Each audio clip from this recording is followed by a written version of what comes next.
Good evening and welcome to our daily devotional reading. I hope you had a good day.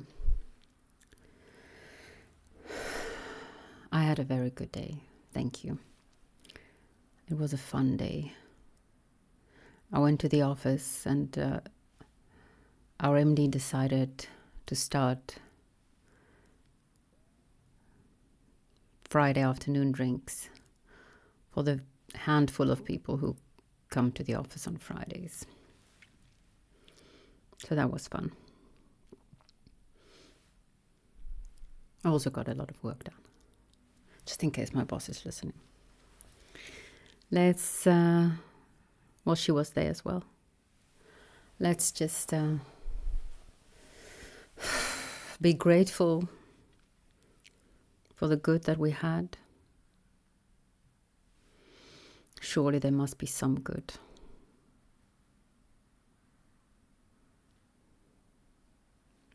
For some reason, I see a bottle of soda in front of me. Cold drink. Maybe that was the good you had today. And then let that go. Even the good. Don't cling to even the good. Let it go. Quiet down. Return to this moment. Be in this moment. Open your heart and your mind. And let's listen to Plato.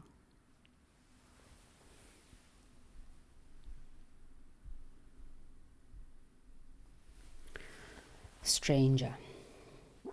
But who are these other kings and priests, elected by lot, who now come into view, followed by their retainers, and a vast throng as the former class disappears and the scene changes? Young Socrates. Whom can you mean? Stranger. They are a strange crew. The other translation has some very odd people indeed. Young Socrates. How strange. People are strange when you're a stranger. So maybe it's subjective. Stranger. A minute ago I thought that they were animals of every tribe, for many of them are like lions and centaurs, and many more like satyrs, you know what I mean, and such weak and shifty creatures, protean shapes quickly changing into one another's forms and natures. And now, Socrates, I begin to see who they are. Young Socrates.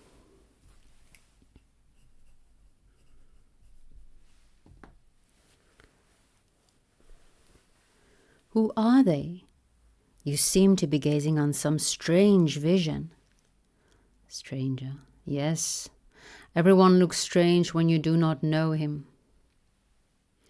And just now I myself fell into this mistake.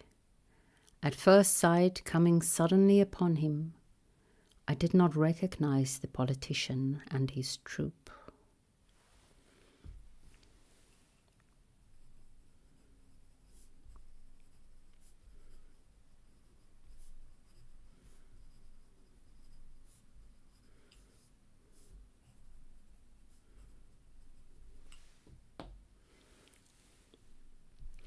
Who is he?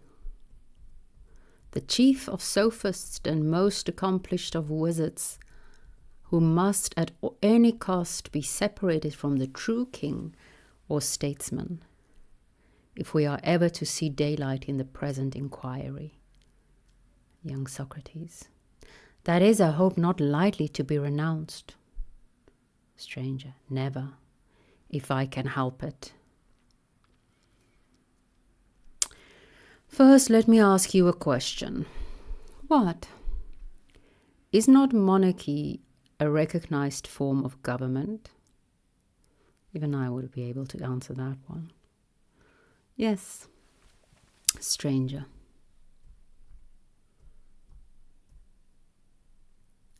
And after monarchy, next in order comes the government of the few. Of course. Is not the third form of government the rule of the multitude, which is called by the name of democracy? Certainly. And do not these three expand in a manner into five, producing out of themselves two other names? What are they? There is a criterion of voluntary and involuntary, poverty and riches, law and the absence of law, which men nowadays apply to them. The two first they subdivide accordingly and describe to monarchy two forms and two corresponding names, royalty and tyranny.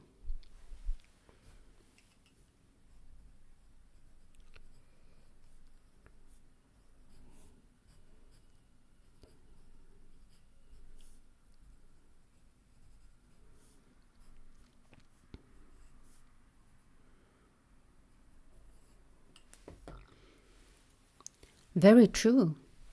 And the government of the few they distinguish by the names of aristocracy and oligarchy.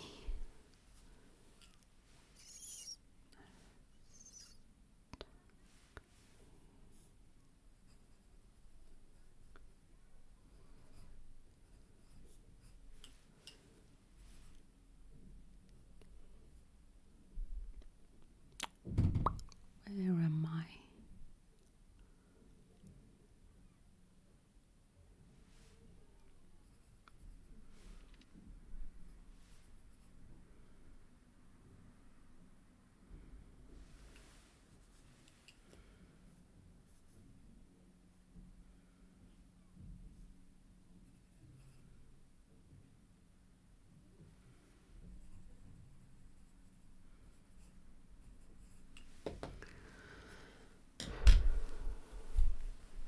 Certainly. Democracy alone, whether rigidly observing the laws or not, and whether the multitude rule over the men of poverty with their consent or against their consent, always in ordinary language has the same name. Ouch. True. Stranger. But do you suppose that any form of government which is defined by these characteristics of the one, the few or the many, of poverty or health, of voluntary or compulsory submission, of written law or the absence of law, can be a right one? Why not? Reflect and follow me. Reflect and follow me, young Socrates. In what direction? Stranger. Shall we abide by what we said at first, or shall we retract our words? To what do you refer? Stranger. If I am not mistaken, we said that royal power was a science. The other translation, and indeed epistemology, of expert knowledge. Young Socrates. I didn't actually look at the Greek. I assume it's epistemology. Episteme. Young Socrates. Yes, stranger. And a science of a peculiar kind, which was selected out of the rest as having a character which is at once judicial and authoritative. Yes. And there was one kind of authority over lifeless things and another over living animals, and so we proceeded in the division step by step up to this point, not losing the idea of science, but unable as yet to determine the nature of the particular science.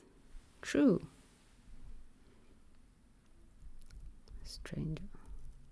Hence we are led to observe that the distinguishing principle of the state cannot be the few or many, the voluntary or involuntary, poverty or riches, but some notion of science, knowledge, must enter into it if we are to be consistent with what has preceded. And we must be consistent.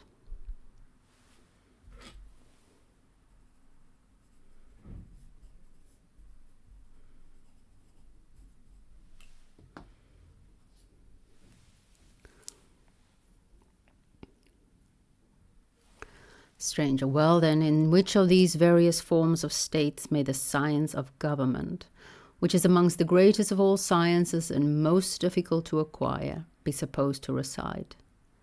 That we must discover, and then we shall see who are the false politicians, who pretend to be politicians but are not, although they persuade many, and we shall separate them from the wise king. Young Socrates. That, as the argument has already intimated, will be our duty. Stranger. Do you think that the multitude in a state can attain political science, political knowledge? Young Socrates. Impossible. Stranger. But perhaps in a city of 1,000 men, there would be 100 or say 50 who could. Young Socrates. Whoopsie daisy.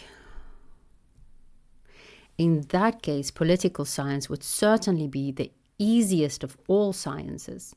There could not be found in a city of that number as many really first-rate draught players, if judged by the standard of the rest of Hellas, Greece. And there would certainly not be as many kings. For kings we may truly call those who possess royal knowledge, whether they rule or not, as was shown in the previous argument. Kings we may truly call those who possess royal science, royal knowledge, aristocratic knowledge, noble knowledge, whether they rule or not, as was shown in the previous argument. Stranger. Thank you for reminding me, and the consequences is that any true form of government can only be supposed to be the government of one, two, or at any rate of a few. Certainly. And these, whether they rule with the will or against the will of their subjects, with written laws or without written laws, and whether they are poor or rich, and whatever be the nature of their rule, must be supposed, according to our present view, to rule on some scientific principle or knowledge-based principle. Just as the physician, whether he cures us against our will or with our will, and whatever be his mode of treatment, incision, burning, or the infliction of some other pain, whether he practices out of a book or not out of a book, and whether he be rich or poor, whether he purges or reduces in some other way, or even fattens his patients, is a physician all the same, so long as he exercises authority over them according to rules of the art, if he only does them good and heals and saves them. And this we lay down to be the only proper test of the art of medicine, or of any other art of command.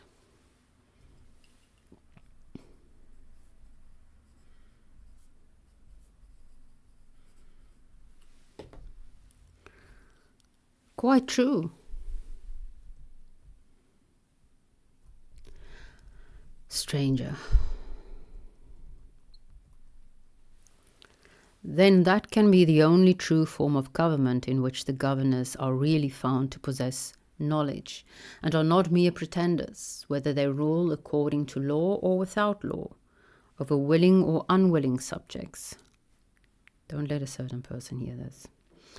And are rich or poor themselves. None of these things can, with any propriety, be included in the notion of the ruler. True. And whether with a view to the public good they purge the state by ending some or exiling some, whether they reduce the size of the body corporate by sending out from the hive swarms of citizens, or by introducing persons from without, increase it while they act according to the rules of wisdom and justice, and use their power with a view to the general security and improvement. The city over which they rule, and which has these characteristics, may be described as the only true state. All other governments are not genuine or real, but only imitations of this. And some of them are better and some of them are worse. The better are said to be well governed, but they are mere imitations like the others. I agree, stranger, and that makes one of us, young Socrates, and the greater part of what you say. But as to their ruling without laws, the expression has a harsh sound. Okay, I do agree with young Socrates. Stranger. You have been too quick for me, Socrates. I was just going to ask you whether you objected to any of my statements. And now I see that we shall have to consider this notion of there being good government without laws. Certainly. Thus far our scripture of the evening. Ooh, the debate is getting hard.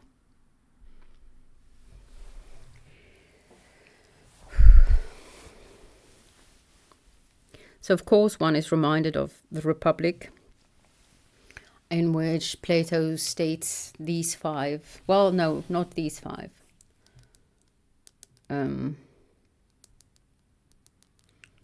But five. In the Republic, he has the first and best, aristocracy, so the rule of the noble. Then, I think the order is then democracy, rule by honor, like the Spartans, I think. Then oligarchy, rule by money, wealth. Then democracy, and then tyranny. And it's really fascinating how he develops it in the Republic, how he shows in the Republic how the one is born from the other. Like if you have a state that has this way of operating, it's almost inevitable that the next type of state will follow. And I think it's extremely interesting and very relevant at this stage of our history. How democracy inevitably gives rise to tyranny. I would suggest everyone go read The Republic.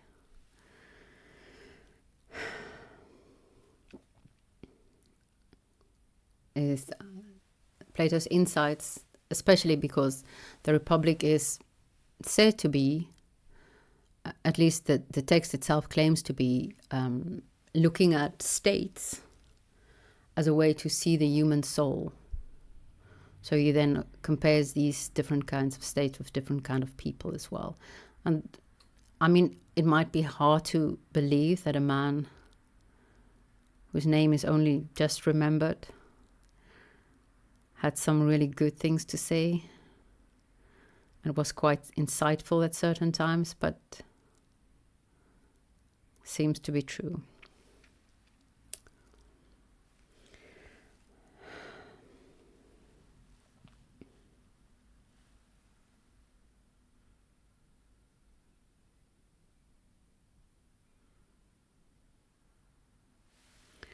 So I wrote two questions down.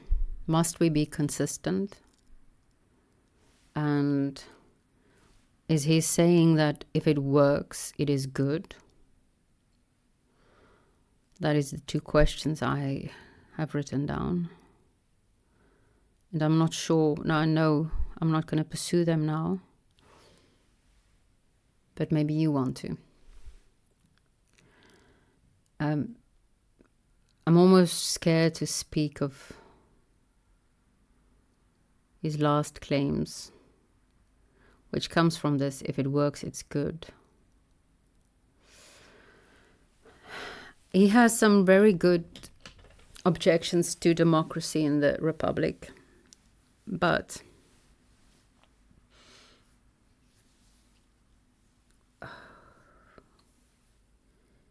I think human nature, although I am very much opposed to the idea of original sin, but we are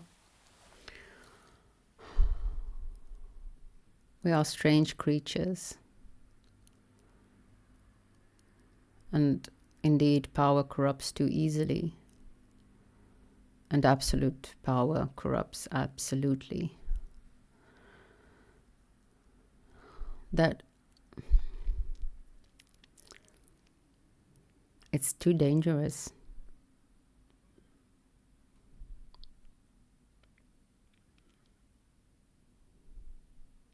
Who's to decide? Who gets to decide?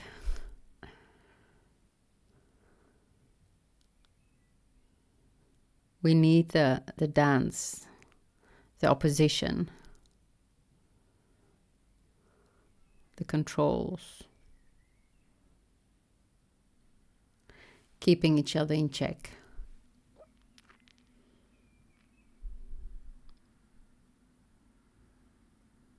My body is actually physically reacting to this passage. Like, I'm feeling quite anxious, and I didn't even have that much coffee today. I was on my fourth cup, maybe fifth cup, when someone came around to tell us that we're going to have drinks. And I didn't finish. Oh, I still have it. I should remember. It's cold by now, but it is in a little heating thing.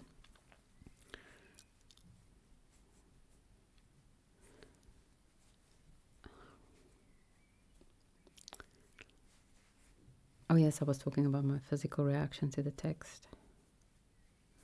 It is so dangerous.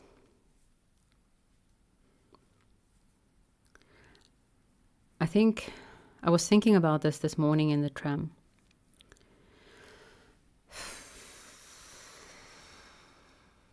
Some people get really excited about this whole, I want to say so-called, because of a conversation that Folly had, revival of Christianity. It scares the shit out of me, especially Orthodox Christianity, because I have heard a priest say that women can't be priests because God is a man. People who are so sure of themselves and enforce their views on others scare the shit out of me. And that is, I think, the reaction that I'm having to this. This whole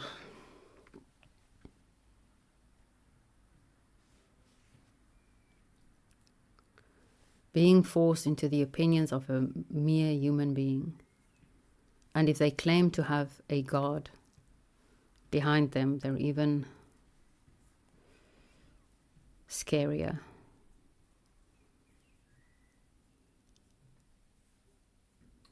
Be the God an actual God in their sense, or an ideology? Something higher. They're really scary.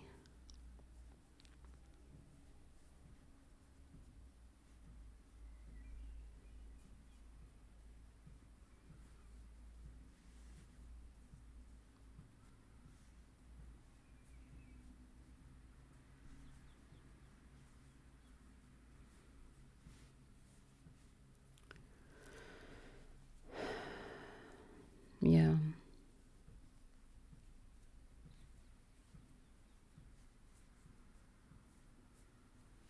I don't know where to go from here. Please don't be scary. You can be strange, but don't be scary.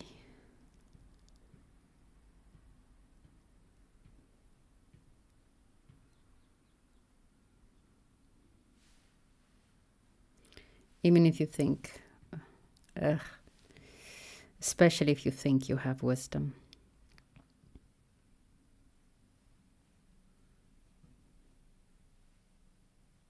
She's not that easily had, despite rumors to the contrary.